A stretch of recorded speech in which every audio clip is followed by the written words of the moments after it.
with focus on the Indo-Pacific. India and Australia assert needs for a stronger defense trade ties. With a focus on Indo-Pacific, India and Australia assert needs for a stronger defense ties. Okay, the need for a stronger defense security and the trade ties dominated with India and Australia summit on the Friday with the Bush leaders PM Narendra Modi and his counterparts Anthony Albanese calling for a stable, open, inclusive, and prosperous Indo-Pacific, a region where the Chinese assertiveness remains a source of anxiety for many countries. Albanese was in India on his way to the US, where President Joe Biden will host the Australian and UK leaders to formalize the AUKUS Australia US security क्या है ये ए you की AUKUS security pact, which have Australia operating nuclear power submarines to defend the rule-based international order. Defend the rules-based international order in the region from China's aggression, even as it looks to improve ties with Beijing. While the two leaders didn't say specifically refers to the Ukraine situation in their media remarks, a joint statement later said they expressed concern about the conflict and the humanitarian situations there, reiterating the need for the peaceful resolutions. Unlike the last summit, though, which was held virtually in March 2022, with Albanese predecessors Scott Morrison, the joint statement didn't mention UN Charter, international law, and respect for sovereignty and the territorial integrity. Respect international law didn't mention. Joint statement didn't mention UN Charter, the international law, and the respect for the sovereignty and the territorial integrity, the state of the concept of the Ukraine. The focus for more in the Indo-Pacific, with Albanese saying he and PM Modi held a discussion on the prevailing global uncertainties, are committed to the defense and the security cooperation to address the challenges and works towards a stable, open, and prosperous Indo-Pacific,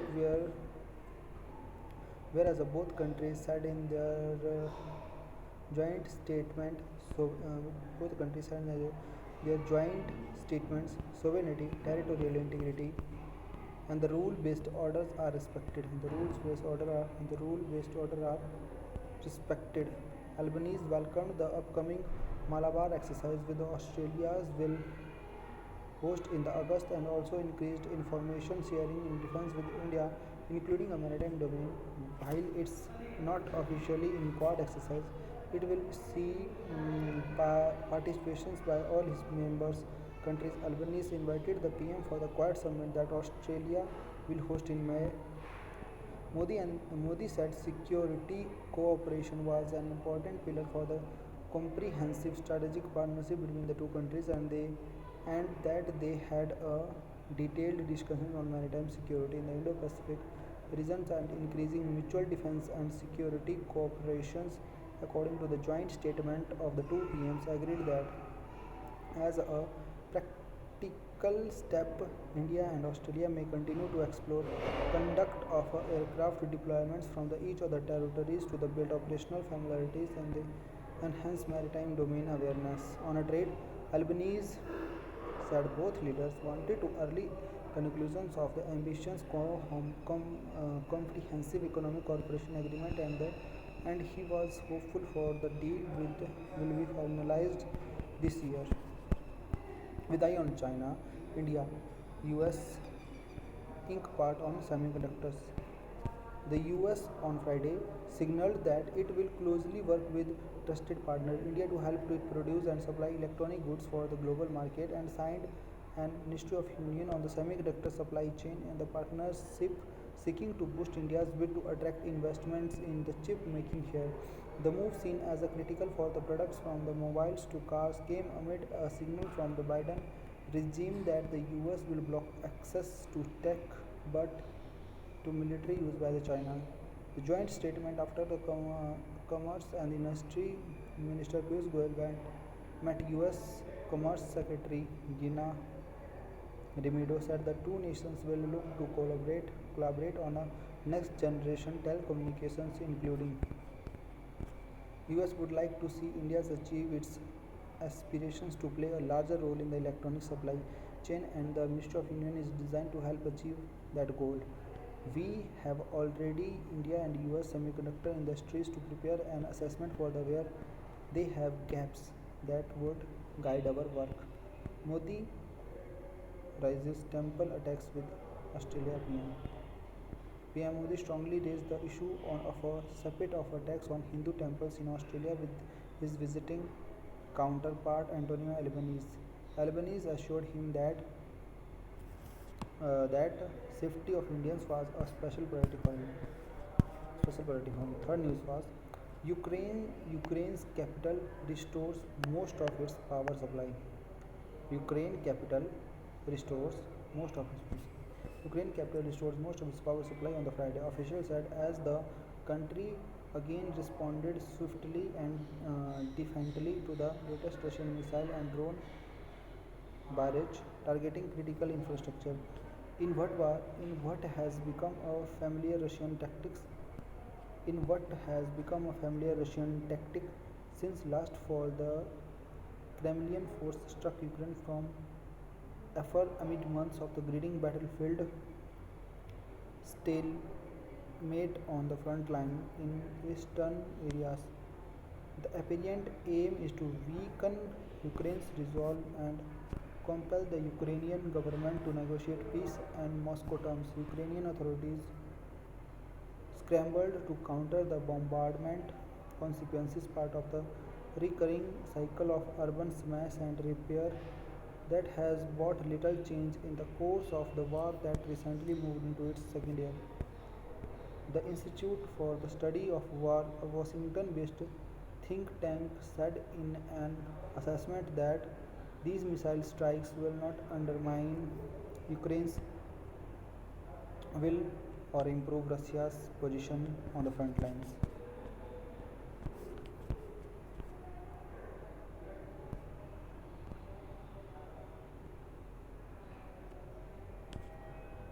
Improve Russia's position on the front line. IF Indian Air Force to procure six Dornier 228 aircraft from HAL at procure procure procure 228 aircraft from HAL of Rs 67 crore. Defense Minister on a Friday signed a contract of the procurement of six Dornier 228 aircraft for the Indian Air Force from Hindustan Aeronautics Limited at the cost of 667 crores. The aircraft was used by IAF for route transport role and communication duties. Subsequently, it has also been used for the training of transport pilots for the IAF. The present lot of the six aircraft will be procured with an upgraded fuel efficient engine coupled with a five bladed composite propeller. The aircraft is ideally suited for a short haul operations from semiconductor prepared short runways for the northeast and Iceland chains of the India. The addition of the six aircraft will further bolsters the operational capabilities for the IAF in the remote areas. Okay. Bangalore-Mysore Expressway will boost Karnataka's growth, says PM. Bangalore-Mysore Bangalore-Mysore Expressway will boost him. The photo taken with a drone shows the Bangalore-Mysore Expressway in Ramnagar district, Karnataka on Friday. Prime Minister Modi will inaugurate the expressway on the Sunday. Prime Minister Modi on the Friday said that the Bangalore-Mysore Expressway connectivity projects would help contribute to the growth trajectory of the Karnataka. PM Modi took to a Twitter to express the significance of the project, an important connectivity project which will contribute to Karnataka's growth trajectory. PM Modi tweeted Modi will responding to a tweet thread by the Nitin Gadkari in which he gave details about the constructions of the Bangalore-Mysore Expressway project will will help improve accessibility to regions such as the Srirangapatna, Kurg, OT and Kerala. Earlier, Nitin Gadkari had given detail of the connectivity projects on Twitter. The constructions of the Bangalore-Mysore Highway Expressway was economy passes a portion of NH 275 also entails the development of four rail overbridges, nine significant bridges, 40 minor bridges, and 89 underpasses and overpasses. Gadkari stated that this connectivity project will enhance the tourism potential in the area. This ambitious project aims to improve accessibility to the regions such as the Srirangapatnam, Kurg, OT and Kerala, thereby bolstering the tourism potential. Xi Jinping elected Chinese president for a third term. Xi Jinping elected Chinese president for a third term. China's parliament on the Friday unanimously endorsed an unprecedentedly third five-year term for President Xi Jinping, paving the way for him to stay the power for life. Xi Jinping, 69, was re-elected by the once in a five-year Congress of the ruling Communist Party of the China as its leader in the October last year, becoming the first Chinese leader after the party founder Zedong, Zedong, Mao Zedong to continue in power beyond for the two five-year terms. China's legislature, the National People's Congress, National People Congress, National People Congress, NPC, National People's Congress, National People Congress, National People Congress, often described as the rubber stamp parliament for its mechanical and the routine endorsement for the decision of the CPC on the Friday, voted on the expected lines ratifying Xi Jinping third term. Xi is widely expected to continue the power for life. The NPC, besides ratifying Xi Jinping presidency, also endured his continuous as the chairman of the powerful Central Military Commission, the head of the 2 million strong People Liberation Army, 2 million strong People Liberation Army, which is the largest military in the world. He has already been elected as the General Secretary of the CPC during the last October Congress, which also elected a new leadership for all its top policy bodies. His unanimous elections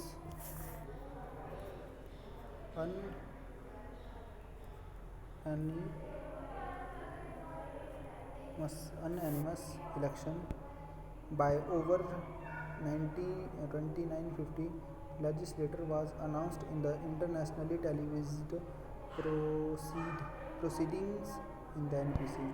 After he was endorsed, Xi took a pledge of allegiance to the constitution and bowed before the members of the house.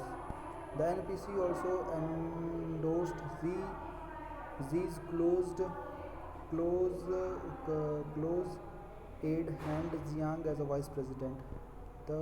This year annual session of the NPC is regarded significant as it heralds at once in a term here changes the leadership of the Chinese government, including the premier who presides over the state council, the central cabinet.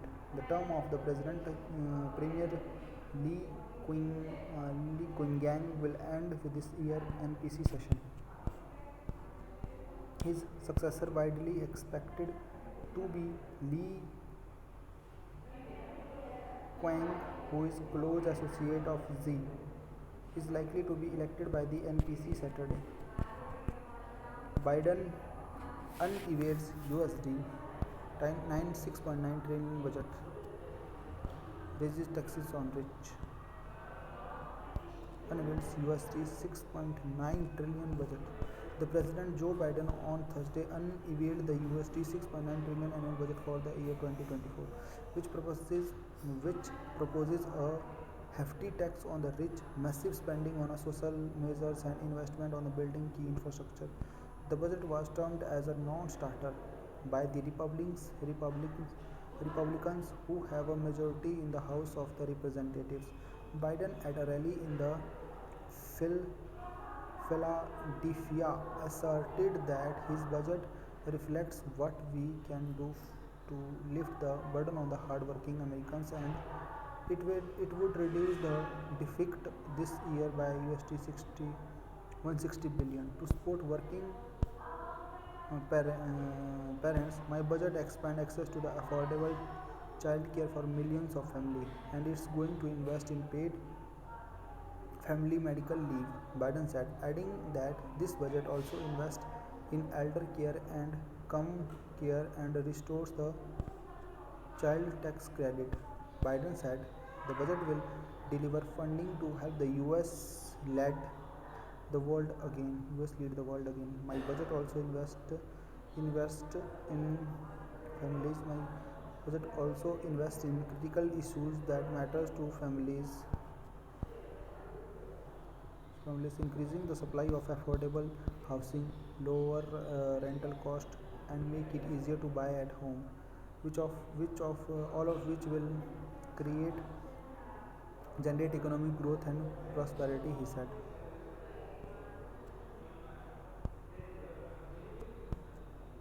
Asserting that he brought down the deficit of USD 1.7 trillion, more than any president in American history. Biden said his latest budget is going to reduce the deficit by nearly USD 3 trillion over 10 years. The budgetary proposal called for imposing a 25% minimum tax on the wealthiest 0.01% of the households, quadrupling a 1% surcharge on corporate stock buybacks, restoring the top marginal income tax rate to 39.6% in the purposes of the raise of the corporate income tax rate from 21% to the 28%. 10 pick 10 PC quota in BSF jobs for former Agniveer. 10% quota in BSF jobs for the former Agniveers. Okay. In a flip to the ambitious Agnipath scheme, the Union Home Minister has announced 10% reservation for former Agniveers in the vacancies of border security forces, with a relaxation in the upper age limit. The announcement was made through the notification after amending the Border Security Force General Duty Cadre Non-Gadget Recruitment Rules 2015, and it will come into effect from March 9. 10% of the vacancies shall be reserved for the ex-Agniveers, the notification said. The ministry said while the upper age limit would be relaxable up to 5 years for the candidate for the first batch of the ex-Agniveers, the limit would be relaxable to up the 3 years for candidate and other batches. Former Agniveers will also be exempted from the physical efficiency test. Former Agniveers will also be exempted from physical efficiency test.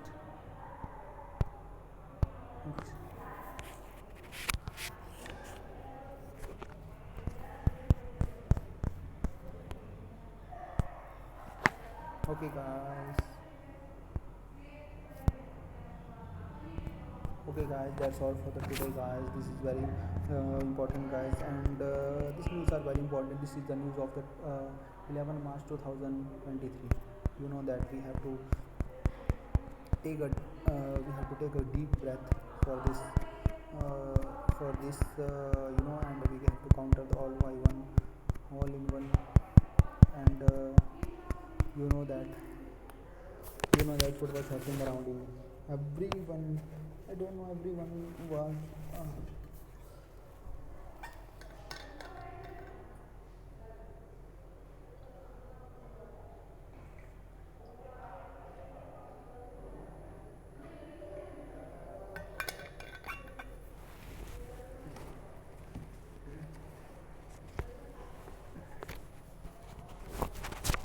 Everyone was.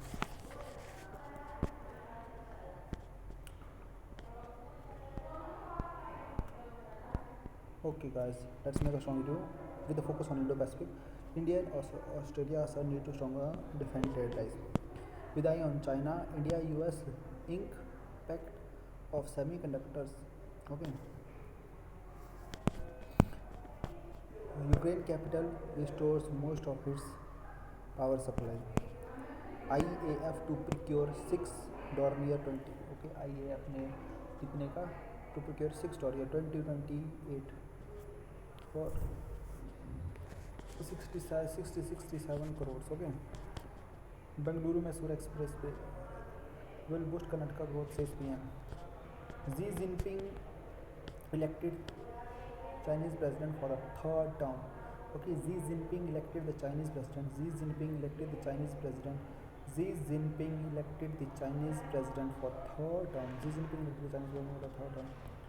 Biden unveils USD 6.9 trillion budget, raises taxes on the rich. 10% quota in BSF jobs for the former Agniveers. Okay, guys, love you all. Okay, we will do it. I will try again tomorrow. Love you all.